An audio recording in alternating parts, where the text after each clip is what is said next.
But साहब Jason गिलस्पी को जनाब हमने अबूरी कोच बना दिया और उन्होंने ये स्टेटमेंट दिया कि कुछ तरजीहात में शामिल नहीं था, फोकस जो है वो बॉर्डर गावस्कर ट्रॉफी था। और ईमानदारी से कहूँ तो क्रिकेट ऑस्ट्रेलिया ने वनडे सीरीज की इतनी प्रमोशन भी नहीं की, तो इसको किस पर्सपेक्टिव में लिया जा सकता है? देखिए, इसका बेहतर तो तब बताया जा सकता है जब आपको ये मालूम हो कि सवाल क्या हुआ उनसे, जिसके जवाब में उन्होंने ये सारी बातें कही हैं। So I think it is very important to know what was the question which was asked और कॉन्टेक्स्ट क्या था जिसमें ये बात हुई है। बाकी जो बातें हैं, जाहिर है टेस्ट चैम्पियनशिप के वो दिफा करना है टाइटल का, डिफेंडिंग चैम्पियंस हैं, इंडिया से पिछली 2 सीरीज़ हारे हुए हैं, टेस्ट सीरीज़ को वो हमेशा वाइट बॉल के ऊपर फोकियत देते हैं। ये बात तो उन्होंने IPL छोड़ के भी साबित की एशेज़ के लिए। तो मेरा ख्याल है कि उसमें तो कोई आपको शक और शुबा नहीं होना चाहिए कि जब भी ऐसा होगा आइंदा भी तो वो किस चीज़ को प्रेफर करेंगे। अगर टेस्ट क्रिकेट होगी तो वो टेस्ट को प्रेफर करेंगे। लेकिन एक फैक्टर और भी है कि जब इंडिया खेलने आ रही है और इंडिया से वो पिछली 2 सीरीज़ हारे हुए हैं, और फिर इंडिया क्योंकि इकोनॉमिक पावर है क्रिकेट के अंदर, पैसा वहाँ से आता है, सीरीज़ के अंदर आप देखेंगे सारी होर्डिंग्स इंडिया की लगी होंगी, तो फिर उनको ऑब्लाइज भी उन्हें करना पड़ता है। उन्हें क्या, पूरी दुनिया उनको ऑब्लाइज कर रही है, चाहे वो ICC क्यों ना हो। लेकिन आपको नहीं लगता ये थोड़ी सी फेस सेविंग है और बड़ा फेक सा सारा है? जिस तरह से क्या है, हमने अपने सीनियर्स को रेस्ट करवा दिया, भाई हमने कहा था इंपॉर्टेंट तो सीरीज, हर सीरीज इंपॉर्टेंट होती है। क्रिकेट जो है ऐसा नहीं कि एक सीरीज इंपॉर्टेंट है, इसको हम इतना हम वो नहीं देखे, बॉलिंग तो उनकी पूरी खेली है। हाँ, 2 मैच तो पूरी बॉलिंग खेली है, तो ये तो बहस ही नहीं है इस टाइम के ऊपर, ये तो बहस ही नहीं है। ये तो वो वाले लोग हैं ना जो कहते हैं कि मन ही ना, जो मर्जी हो जाए, इन्होंने मानना ही नहीं है तो हाँ, इनको मनाने की जरूरत भी नहीं है ना, इनको लगा रहने दें, और इनका काम क्या है।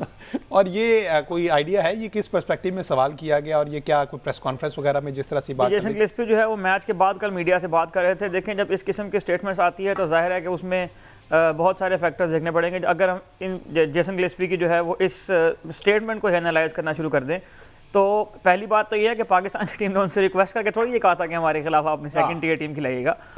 तो जो टीम सामने आई है पाकिस्तान ने तो उसके खिलाफ खेलना, और पाकिस्तान की टीम का अल्टीमेट गोल जो है वो उसको जीतना था। सेकेंडली देखें, उन्होंने सीरीज शुरू होने से पहले ही अनाउंस कर दिया था कि तीसरा मैच जो है वो नहीं खेलेंगे। इसके पैरेलल साबिक कप्तान माइकल क्लार्क, उन्होंने भी कल एक पॉडकास्ट में बात की है, तो उन्होंने कहा कि ऑस्ट्रेलिया की स्ट्रेटजी मुझे समझ नहीं आई कि उन्होंने सीरीज जीतने से पहले ही ये अनाउंस कर दिया था कि लड़के नहीं खेलेंगे। अगर आप 2-0 से सीरीज जीत रहे होते और उसके बाद आप इन 5-6 को रश करवाते तो ये बात समझ में भी आती। लेकिन अगर इंटरनेशनल टीम बाहर से खेलने आई है तो उसको मुकम्मल रिस्पेक्ट मिलनी चाहिए, ये कहना था माइकल क्लार्क का दूसरे जाने। अच्छा देखिए, ये अभी 12 दिन हैं टेस्ट मैच शुरू होने में, ठीक है, और एक तरफ तो जो बात माइकल क्लार्क ने की बिल्कुल ठीक है, दूसरी बात यह है कि पाकिस्तान को तो आइटनरी जो मिली है, अगर उस पर गौर किया जाए, सबसे ज़्यादा एडजस्टमेंट आपको पर्थ में जाके करनी पड़ती है। पाकिस्तान एक दिन पहले पर्थ पहुंचा, पर्थ तो प्रैक्टिस भी नहीं हुई, आप तो प्रैक्टिस के बगैर वो मैच खेल के जीत गए हैं, और ये पर्थ में पाकिस्तान की पहली विक्ट्री थी। तो ये जो भी बंदा ये बातें कर रहा है उसने कसम खाई हुई है कि यही बातें करनी है, सारी जिंदगी उसकी ऐसे ही गुजरनी मन्नी ना। हाँ, जबकि जो फैक्चुअल चीज़ है, पर्थ तो वो वाली जगह है जहां पे इंडिया ने टेस्ट खेलना है, 15 दिन पहले पहुंचे हुए हैं कि इससे एडजस्ट कर जाएं। तो पाकिस्तान ने तो एक प्रैक्टिस सेशन भी नहीं किया पर्थ में। और चीजें कितनी इंटरनेशनल टीम्स हैं, मुझे ये स्टैट भी कहीं से निकाल के दिखाएं कि कितनी इंटरनेशनल टीम्स हैं जो पर्थ से आती हैं और बगैर प्रैक्टिस के इंटरनेशनल मैच खेलती हैं। वो सीरियस हैं बॉर्डर गावस्कर ट्रॉफी के लिए कि जनाब पैट कमिंस जो है ना वो तीसरे मैच वाले दिन एक कॉन्सर्ट एंजॉय कर रहे थे, और प्रॉपर उसकी स्टोरी भी उन्होंने शेयर की इंस्टा वगैरह पे कि मैं बात यह है कि अब क्रिकेट ऑस्ट्रेलिया ने जब उनका नाम ही निकाल दिया तो वो क्या करे। बिल्कुल ऐसे ही बात है कि वो क्या करे, और जो है उन्होंने सिर्फ उनको उस सीरीज के लिए सेव किया कि उनको भी पता है कि बैटिंग तो हमारी है नहीं, ये 3-4 बॉलर ही हैं, यही वक्त निकालेंगे, पूरा तो कुछ बनना है हमारा। बिल्कुल। अच्छा, ये सामने मेरे ना हारिस रऊफ की फुटेज चल रही, तो कल हम हारिस रऊफ पे बात कर रहे थे जो कि कंप्लीट हुई। हारिस रऊफ इससे पहले आकिब जावेद साहब की जानिब से कहा कि शॉर्टर फॉर्मेट के लिए इसको तैयार किया गया, एज वेल शहीन को भी हमने इस तरह से white ball shorter format T10 खिलवा लें, 20 खिलवा लें, वो 5-5 ओवर खिलवा लें, उसके लिए बेस्ट है। 50 ओवर्स के लिए इनको उस तरह से कंसीडर नहीं किया गया था, लेकिन अगर इनको इस परफॉर्मेंस की बेस पे हमने कंटिन्यू किया है और लिया है, पाकिस्तान टीम में अच्छा परफॉर्म किया है, ये वही उनकी मेहनत है जो कि अगेन हम सुनने में ये आया था कि उनको वार्निंग्स दी गई कि जनाब अगर आप ये परफॉर्म नहीं कर पाए ना तो आपकी छुट्टी भी हो सकती है। देखिए, जाहिर है स्पोर्ट्समैन की यही USP होती है कि उसकी परफॉर्मेंस, करंट परफॉर्मेंस क्या चल रही है। और हारिस जो है, ऑल्दो कि वो अच्छी बॉलिंग पाकिस्तान के लिए करते रहे, तेज़ बॉलर हैं, लेकिन at the same time he was very expensive and wicketless for a lot of games. Exactly. तो जब ऐसी आपके ऊपर स्टेज आती है तो फिर एट टाइम्स आपकी जो जगह है उसको खतरा लाहक होता है कि आप बाहर भी हो सकते हैं। पर फॉर्चुनेटली फॉर हिम पाकिस्तान में अभी इतना कह लें कि इतना number of genuine fast bowlers ही नहीं है कि आप उनकी तरफ देख सकें। जो आपके पास बॉलर्स हैं वो हारिस की स्पीड या उससे तेज़ वाले तो कोई नहीं है। So he enjoys the status of being somebody of out of मेरे ख्याल एक या दो लोग होंगे जो 145 प्लस 150 को टच करते होंगे, ठीक है। और उसमें वैसे भी हसनैन जो है वो तो अभी 145 के नज़दीक भी नहीं गया, दूसरा तो यही था। तो और तो कोई तीसरा नाम ही नहीं है। तो ये वाला स्टेटस उन्होंने एंजॉय किया, ऑल्दो कि उन्हें पिछले काफ़ी उनके टूर्नामेंट्स जो थे अच्छे नहीं उनके रहे, लेकिन it was important for him and for Pakistan के वो डिलीवर करे। और अगर उसने अब किया है तो अच्छी बात है। प्लेयर्स के ऊपर आती, बाबर पे भी तो स्टेज आई ना, कितने मैच रन्स नहीं हुए, उन्होंने रन्स किए। अब्दुल्ला शफीक 10-12 इनिंग्स खराब हुई, वो भी फॉर्म में आए। तो अच्छा है कि चीजें रिवाइव हो रही हैं प्लेयर्स के साथ, उनका कॉन्फिडेंस बहाल हो रहा है। बिल्कुल। अच्छा हारिस रऊफ, अगर हम बीबीएल के स्टैट्स भी देखें, जो बिग बैश लीग जिसकी वजह से वो टीम में आए थे, मेरा ख्याल है उसकी वजह से पॉपुलर हुए थे।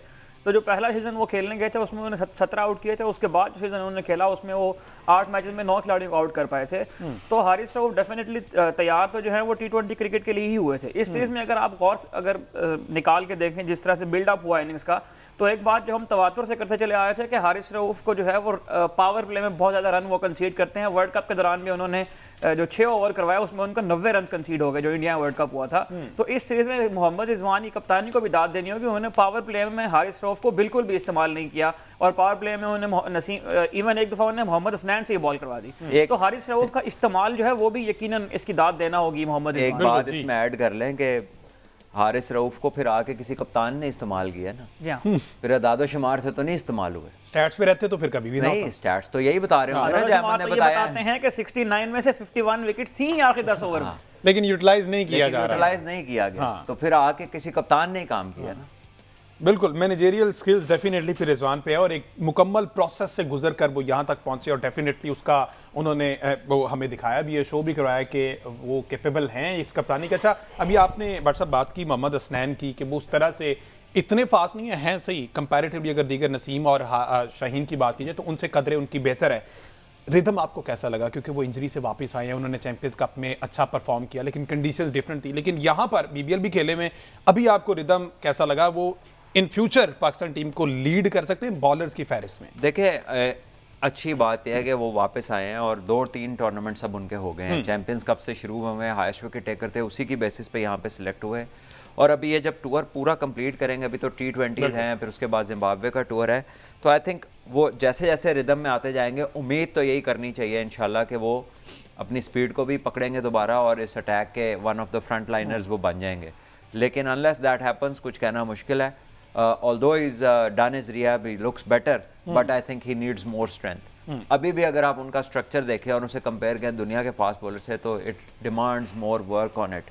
तो रिहैब तो हो गया है, मेरा ख्याल है कि साथ साथ अपने आप को स्ट्रेंथन करते रहेंगे तो अच्छा रहेगा और स्पीड भी रिगेन हो जाएगी। जी अहमद साहब। अच्छा, इसमें दोबारा जिस तरह से हम लास्ट स्टैट्स के बारे में बात कर रहे थे, अगर स्टैट्स देखें तो हसनैन ने आउट सिर्फ 3 ही किए हैं और थोड़ा सा गुजरने के बाद जब आप ये स्कोर कार्ड निकाल के देखेंगे तो मेरा ख्याल है कि एक स्टैटिस्टिशियन जो है वो सिर्फ यही बता पाएगा कि इसको हम ऑस्ट्रेलिया लेकर गए थे, उसने 3 मैचों में सिर्फ 3 आउट किए थे।